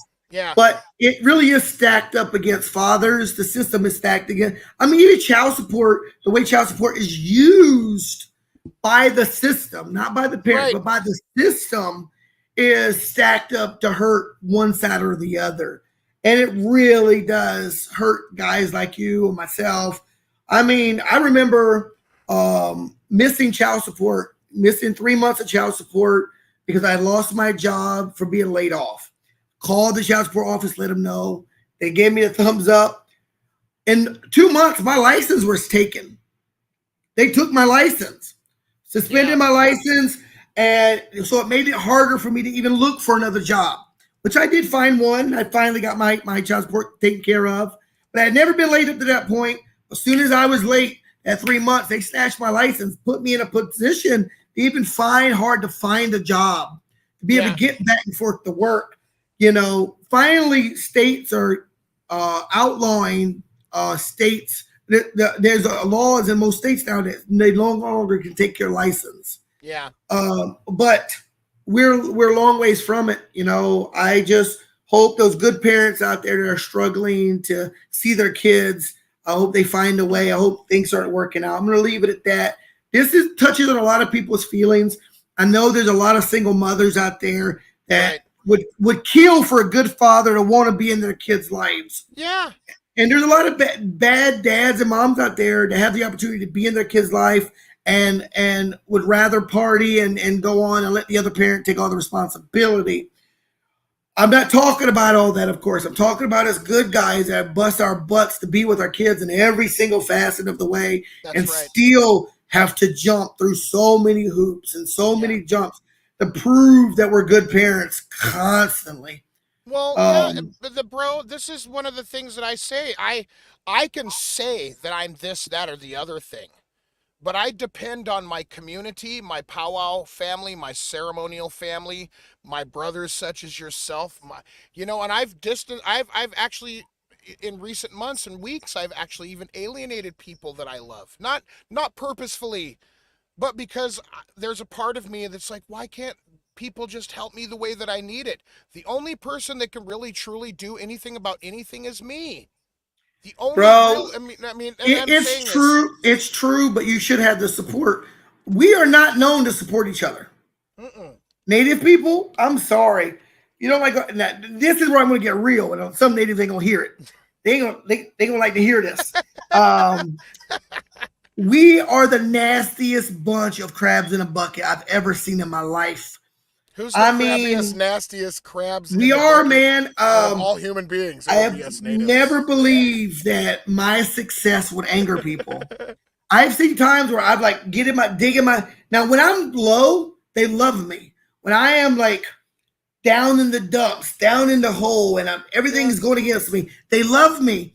But as soon as I start doing better for myself, and right. I'm not drinking, and I'm not fighting, and I'm not crying on the internet. I'm not crying. There's people out there that got upset with me that I stopped sharing my personal life online. Yeah, I started backing away from Facebook and stopped sharing so much of myself online yeah, because I realized there's people, native people on my Facebook I've known for years that right. only want to see me struggle because it makes them feel like they're above. They don't. If they see someone in worse condition than they are, they feel better. Like, okay, I'm not at the bottom of the hole. Someone else is lower than me. My But when bro that, says that. My you know what I bro that mean? just popped. My bro just popped on here, Justice Cree. I was talking about Cree Smokehouse Jerky. That's our dude right there. I was going to talk about something that Ooh, that he and sounds his good. family. I know it Jerky. does, Yeah, doesn't it's it? messed I me up. know. Now I want You guys, jerky. I know. Well, we're gonna get some orders in, and I'll make sure that we both get some test bags, right, Justice Creed Senior? World renowned traditional contemporary style men's traditional dancer. Won two times, I believe it was. Took down Skamitzen back in the Well, if early you're a 2000s. dancer, if you're a dancer, a real dancer, you know who he is. You know who Yeah, he is. yeah. The I name know. Well, says it all. Absolutely. he's a powwow maestro. I Yeah, was just exactly. talking about Exactly. he says that you only have, let's say you only have $5 stress dollars. Okay, and his mom says this, his sister says this, a lot of his family that I know, all great people, beautiful, wise. He says you've got those $5. He says you if you spend up all your stress dollars, you ain't got nothing left at the end of the day. Say you spend four of those stress dollars and you only got one left, and somebody comes along and they just do something, and it's like they're carrying that needle around in their hand. You can't see it, it's tucked in, but you got these birthday balloons, and you're just cruising around. You're like, oh, this, I can't wait to give these to my friend. I'm so happy for their happy birthday. And somebody comes along like that. Oh, hey, what are those? Pop, pop, pop, pop, pop. And you're just looking at them, and you're just like, what the hell? It's Why would true, you do man. that? You know what I mean? Why would you do that to me? Why would you do that to my friend? You spent We those it's sad, emotional man. stress dollars. It's when I decided to better myself and I wanted to heal. So I decided to move from Jersey. I thought I had people in my life that'd be like, hell yeah, Patrick, you do what you have to do to better yourself, and we're going to be here to support you. Oh no, it was, well, what about me? Leaving me behind. You're not, you're. It wasn't about my well-being anymore because I was trying to better myself. It wasn't about my well-being anymore. It was about Right. their well-being and how they felt about certain things. Yeah. And it left me in a position of like, what about me? I'm the one suffering here, and I'm trying to get myself out of this. Yeah. I have people like, oh, well, you're leaving us alone, you're leaving us behind, blah blah blah, and I'm like, I have to do what's best for me at this time. I was in Jersey and taking, dude. before I left Jersey, I was taking 9 pills because after my wife died, as everybody knows, I tried to take my own life. Yeah. So they put me on like numerous amount of antidepressants, a numerous amount of uppers and downers. I had mood stabilizers. I was on antidepressants. I was on Xanax and Prozac and dude. I was on all this else stuff. Since I moved to this house, I'm on 2 medications. Yeah. Since I moved here, I'm on 2. I take an allergy pill, and I got a pill that helps me not have nightmares because I have PTSD. I have my nightmares at night. I have pills that help me sleep without nightmares. Other than that, I'm no longer on antidepressants. I'm no longer on mood stabilizers. So this move was kind of important. So keep doing what you guys are doing. Happiness is a choice. Don't follow shitty people. That's right, my friend. Absolutely. Like my grandma always said, the only person that can lay in the grave for you is you. The only person that can lay in the grave at the end of the day, no matter how much they loved you, how much they hate you, you're the only one that can lay in that grave. So you're the only one. I'm going to say something that Justice says. You know, this is one of my favorite ones. And his family says some statements like, you know, you go to different families and they say shit. You're like, what did he just say? Can you get off the cross? We need the wood. Wow. Oh, I like that. I love it. Get off the cross. We need wood. But could you imagine if we see an artist do good, that we just blow them up? Hell yeah, that looks great. Good job. Keep going. We see these young little dancers dancing. We blow them up. We see a woman in the community trying to do something. We blow them up. We don't. We find something to pick on. There was a little picture of a little kid dancing. This kid's trying his best. You could tell his mom didn't have the money to make the regalia that she wanted, but she put together everything that she could, everything she could afford, and the kid was dancing. You could tell no one set this kid to the side and worked on his dancing. You could tell he didn't have an uncle that came over and worked through steps. And I'm reading these comments of other natives. Oh, well, his bustle's on wrong. Oh, well, he should be stepping on this step. He should be stepping on that step. He should be, he's not honoring the honor beats. This kid be no older than 6 years old. And they're just digging. And I'm like blown away. I'm like, really? I mean, nobody said, hey, no one reached out to the mom and said, hey, I'd like to come over and work with your son dancing. Right. No one said, hey, I got this extra stuff. I sent him a mirror board. I had a mirror board, and so I sent him a mirror board I had. Yeah. And I sent him a mirror board just as grateful they acted like I gave him $1 million off of a little piece of wood that I had cut out, a mirror board. So act like it was $1 million. It was the greatest thing in the world for them. Right. And I'm like reading this video, and they're just pecking and pecking and pecking. And it just blows me away on what we are as a people. We talk about this society of unity. Yeah. But yet, man, as soon as one of our tribal members want to do something good, want to better themselves through education, it's I guarantee you someone's going to write me tonight about my aquaponics idea and give me a negative about it. Oh, no one over here is going to want to do it. Oh, natives ain't going to want free vegetables. I don't, not in the someone's going to give me, instead of giving me like, hey, that's a good idea. Hope you come into my tribe. Someone's going to be like, oh, hope this ain't going to work for our people.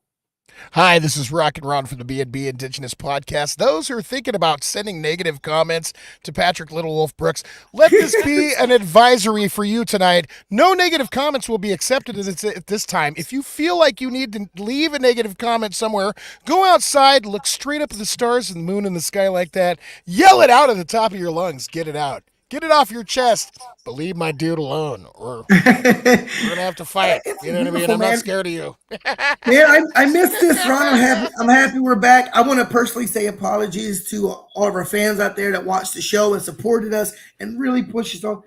We didn't mean to leave this long. No. With my move, it took forever. I still have boxes and boxes that we haven't even opened up and went through. But I wanted to get back on here. I really enjoy the show. I've had like 19, 20 requests from viewers about coming back. And I have a buddy of mine, Will Mosley, a good friend of mine. He does a lot of long trips. He Yeah. goes, listening to our show helps him get through his trips because our topics, he loves our topics that we talk about. And I want to get back on that fashion again. We have some great topics. Big shout out. I wanted to do a shout out to um, uh, the tribal nation that lost the young person, the non binary. We'll go into more detail about that here shortly. We're going to get some more information, see if we can get somebody that's close to what happened and get them to come and talk. One of the family members, maybe. Yeah. The 16 Our year old hearts go, teenager, right? yeah, 16-year-old teenager at yeah, school in the bathroom. non-binary. So from the story Yeah. I understand was this young person was getting bullied quite a bit. A bunch of kids cornered this kid in the bathroom, beat the snot out of him, like group beat him, her. It was non-binary, so I'm sorry about my pronouns. Young person was a non-binary, so I apologize. A human being. We'll say A a human human being. being, thank you, was beaten and mistreated.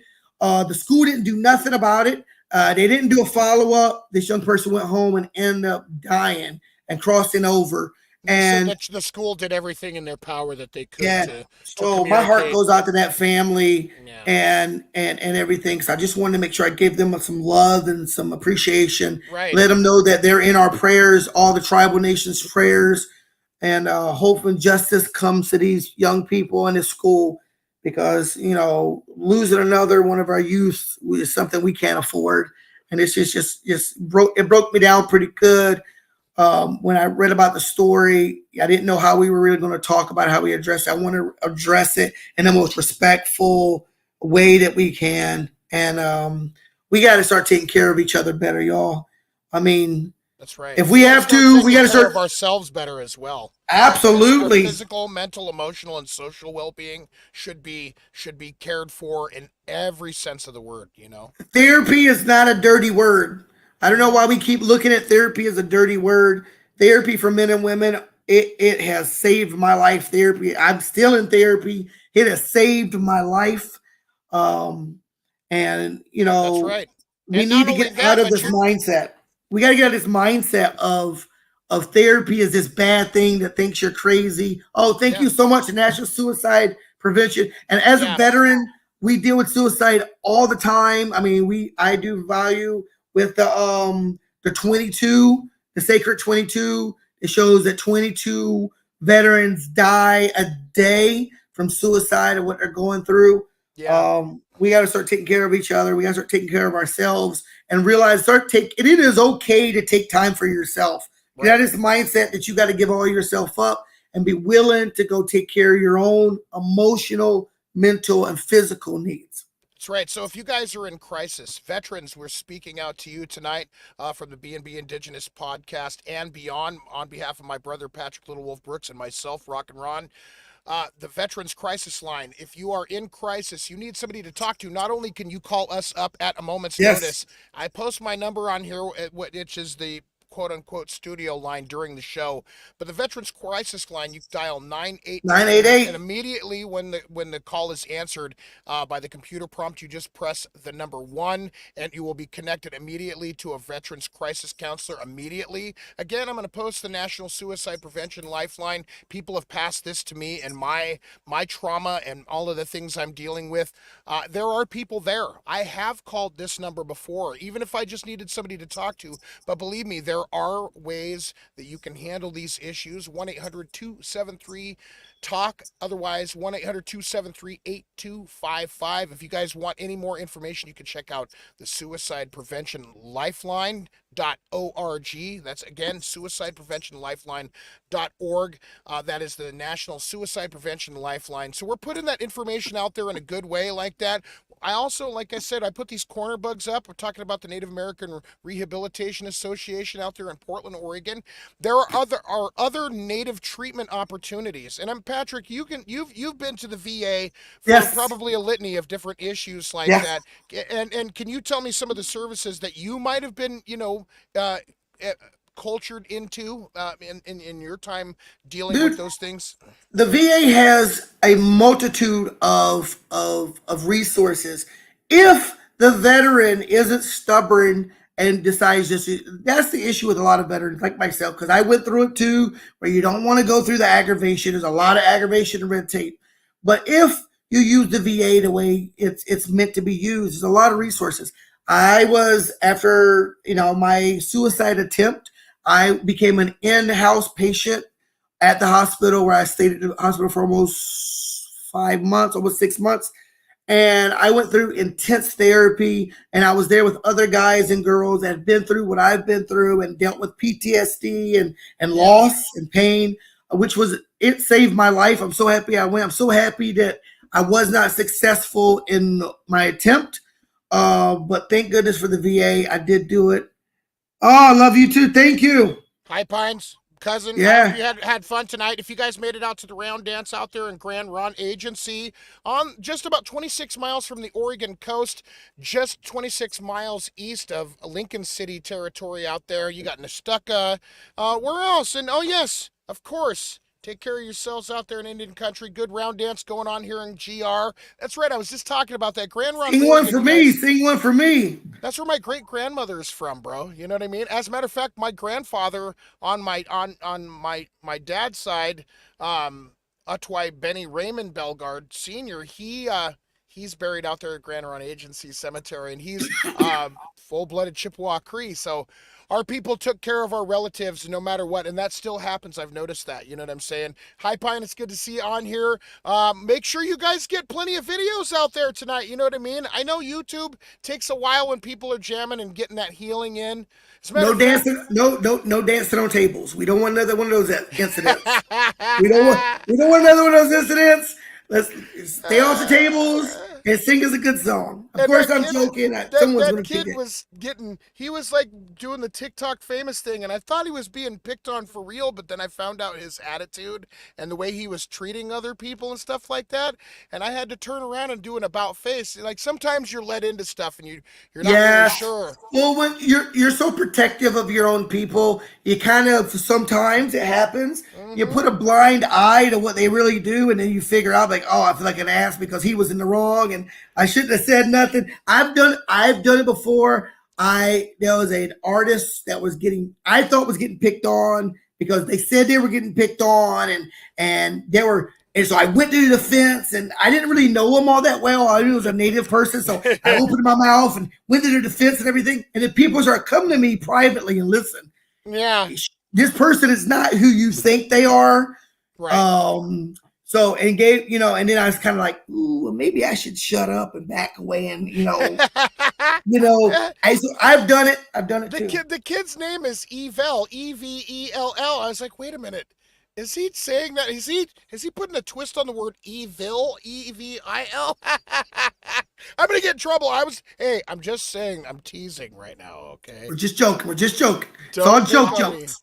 That's right. It's only jokes until somebody gets hurt. You know? I hear talking about healing. No, we need to understand inclusivity. But we also need to be mindful. This is one of the things a lot of people in Indian country, they don't like it when you start talking about with the protocols. I recently posted something on my Facebook timeline that said a lot of the times anymore you don't see people standing up for elders when they're out there on the floor. It's like everybody's too cool for school. Nah, man, I'm cool. I see some people that the veterans dance. Those old ways. Yeah. I see the veterans dance. I see the drums still sitting down at the drum, talking on their phones. Mm-hmm. Here we are telling the public to stand up, take off your hat. And we back at the arbor, hanging around, just doing our thing, talking. Like, it doesn't refer to us to show that respect. Right. I mean, do I like having to stand during every special? No, it's annoying. But I was also raised to respect others. Do I stand? Yes, I do. I stand. And protocol isn't, God, I hate to say this. People don't look at protocol the way they use it. I got people, when I was growing up, if you wanted something, say you had eagle feathers, and I wanted eagle feathers, right? And say I needed roach feathers. Say I needed roach feathers, right? I needed roach feathers. Now, I would come to you, if you lived in my neighborhood, I'd come to you like, listen, I'm willing to do work for you. I'm willing to trade with you. Here's some tobacco. I'm coming in a good way. If I do this and help you, would you help me? Would you help me get Yeah. roach feathers? I wouldn't ask you for them. I'd ask you if you would help me get them. There's a difference. And would you help me get them? And would you give them to me? Yeah. Dude, I got a Facebook. I think I have 3 messages right now from 3 different individuals that this is the way they ask me. Hey, yo, I seen your roach feathers. You think you have another set that I could use? Right. Hey, bro, I need a fan. Hey, bro, I want to put an inner layer on my bustle. You think you hook me up with feathers for it? There's no respect behind it. There's no gifting behind it. There's none of that stuff is relevant anymore. It's just, it is what it is, and they don't even think about what they're doing. I mean, man, if I would have asked one of my elders, hey, I need a bustle, can you hook me with a bustle? I'd probably never see a bustle. You're like, no, I'm not giving you nothing. You don't know how to properly ask somebody for stuff out of respect. You don't know how to bring tobacco or do a trade or any of those things. Like I'm gonna be straight up real quick. My bro helped me get the majority of the my bustle together. I'm just gonna say he showed me how to tie it right, and ever since then, even if I just get packaged dyed turkey feathers, I'm thinking, not only am I thinking about making some money from people like trading because it's a turkey bustle, you know what I'm saying? Some of my aunties and uncles would be like, you don't sell feathers like that. You don't do that. You know what I mean? But I want people to be able to dance. I'm doing a craft. I'm spending my time. That energy goes out there for good reasons. It's not like I'm doing it just because I want profit. But you're not selling the feathers. You're selling the work. You're selling your work. That's different. It's different. It's different. I'm selling my work. I'm gifting the feathers and selling my work. That's right. And that's something that I think those protocols need to be put in place, for the whole plenary authority of the United States meddling in Native affairs, because there's been some controversies. I'm not going into it. We'll talk about that at a later time. But everybody knows what I'm talking about right now. Natives in the community. All I'm saying is that, yeah, we do put out a lot of work. A lot of people out there will say, hey, man, why do I have to wait for some Shiapo to give me the green light? You guys never asked for any green light from us to get anything that you took from us by force, by genocide, by all these things that you did to us. Now you want us to turn around and kowtow around on you? It's like, no, that's not the way that it works, man. I kind of agree. Yeah. But at the same time, dude, we have to protect that life though too. At the same, dude, when you open up the boundaries, what was it? 3 years ago, the 2 Native guys got caught killing 65 eagles to sell their carcasses. Mm-hmm. 65 eagles they killed, and just recently, that dude from the roach making company, which found out they were not, from what I understand, people could correct me, from that roach company was not Native. He was going out killing. I think he killed 74 porcupines. Yeah. He had them stretched over his yard. Yeah. And when I said something about it, I said, man, if that's what it takes to make my roach, I don't want to roach anymore. Yeah. I'd rather have a synthetic. One of my other bros got into a conversation about that. I remember that. Yeah, he was coming, but he got real quiet after all the news came out about it. Once he got real quiet, he didn't come back at me about it anymore. He was like, well, are you going to eat the meat? I said, at the very least, if you're going to kill stuff like that, I'm hoping they're donating the meat. That's all I said. Right. I was raised to use every part of the animal. Every part of the animal that you could possibly use, you use it. You do not kill unless you need to kill. Yeah. And he didn't understand where I was coming from. I was like, listen, dude, from someone that knows what it is to take a life, I got lots of bodies laid in Iraq. Yeah. From someone that knows what it is to take a life, I know how precious it is to have a life. Right. No matter if it's animals or whatever it is, we put ourselves above animals for some reason. But to go out and just to kill and just bloody kill for no apparent reason whatsoever, just for the fact for a porcupine roach, and you're not going to use the meat, dude, that's so unnative. I don't know what it is. Well, I've got the back and forth between this, and like because my friends are my friends, and I'm not picking between any of them, whether it's Of you or course not. anybody else. Of course not. Yeah. I'm just saying for me personally, well, you're never going to kill your enemy in the modern day sense and go over there and eat them. But if you talk about our ancestors back in the day, now that's a different story altogether. Like Some tribes did. Yeah, some tribes did. we had a blood feud between the Lakota, Dakota, and Nakota for like 200 years, and it led into some really, really, really seriously crazy stuff, which is why the creation of care was created. That's why we traded the big drum ceremonies, the big drum music, and things of that nature. Why there were blankets and belts that were created as a way of finding peace between those nations. And leave it to the women folk. Leave it to the women folk to encourage that, because the old way was sometimes you're not going to go and cook the whole cadaver of your enemy. It No. was cutting that this might be graphic for some people. Like I said, it's PG-13. We're not talking about rated R stuff right now. Cut that enemy's heart out and literally right in front of them. Yeah. Right in front of them. I've read stories about it. That's old ways, Yeah. bro. And Yeah, well, we're not going to do that anymore. No. I don't do that. But people, this is just this is a history lesson. History lesson. This is history lesson. Exactly. Yeah. But yeah, my thing was about just overkilling for the purpose of a head roach. That I don't believe in. No different than like I've seen hunters kill deer, saw the antlers off, and leave the deer there to rot. Yeah, that's what the whole colonial, land theft, appropriation, hide, after the hides, the fur trappers, the fur traders.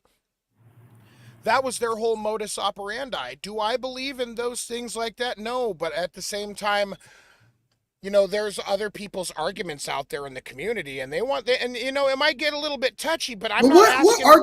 What argument is there can be for senseless killing?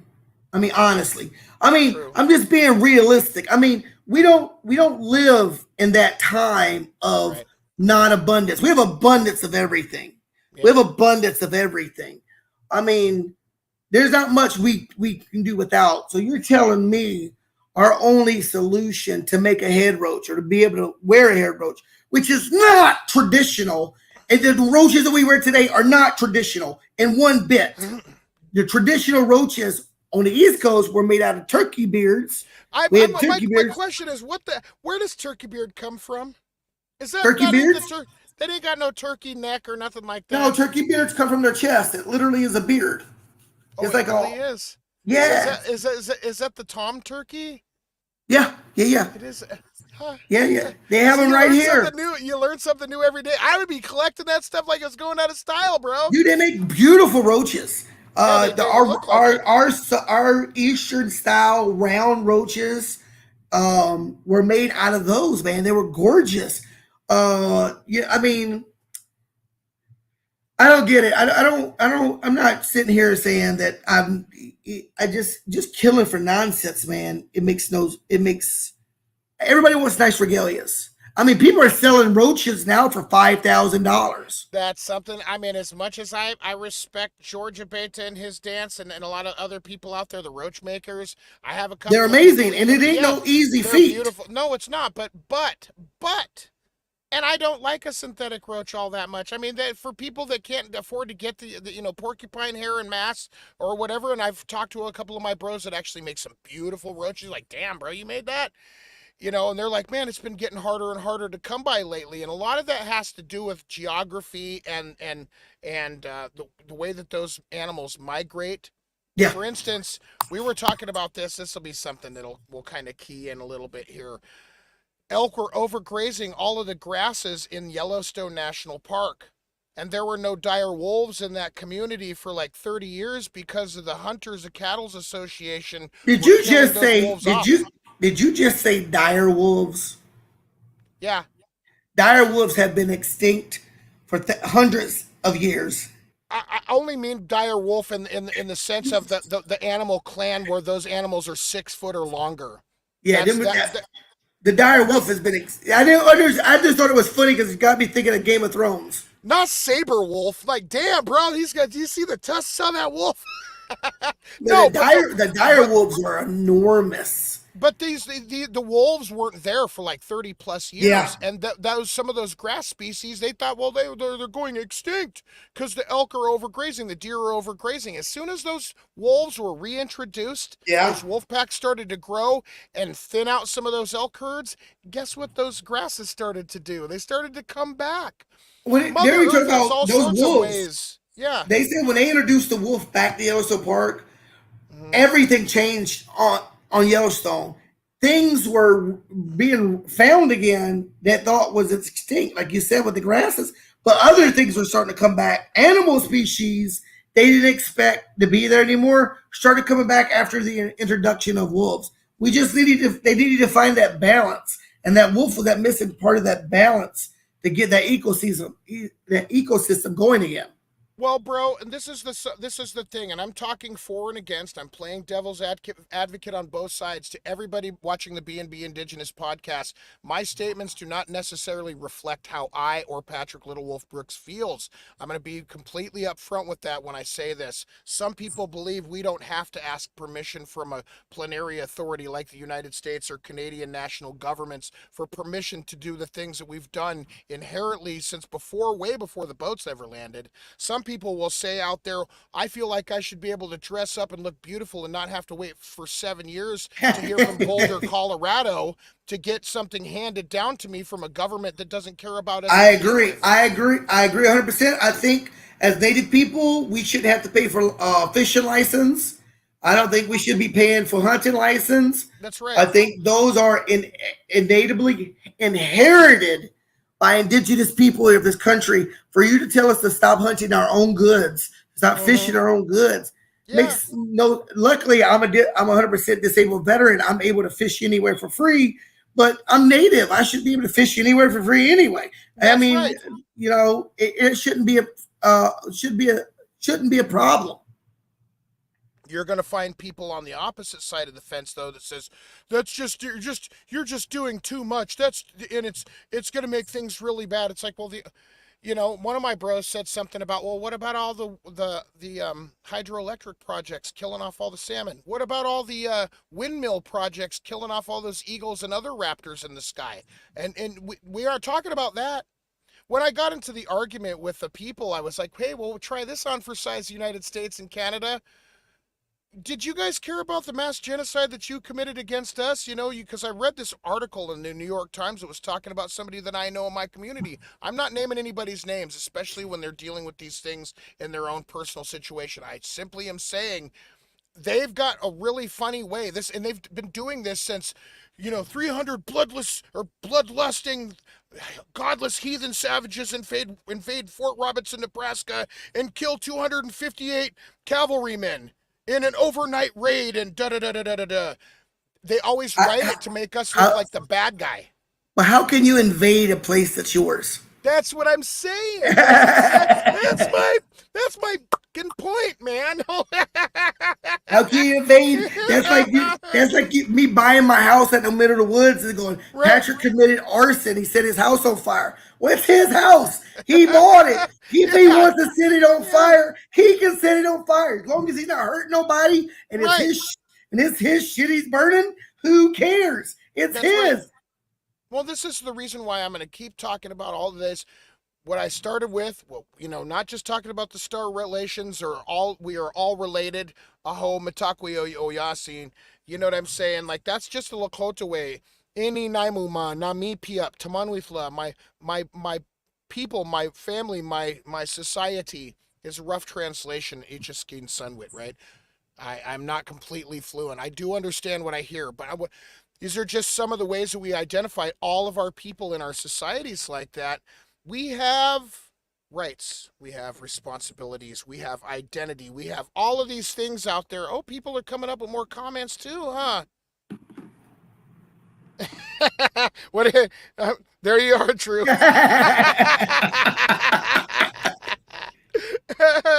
He's like, jokes, bro. He's like, don't tag me in shit. Like, I'm gonna tag you every single time we do a show.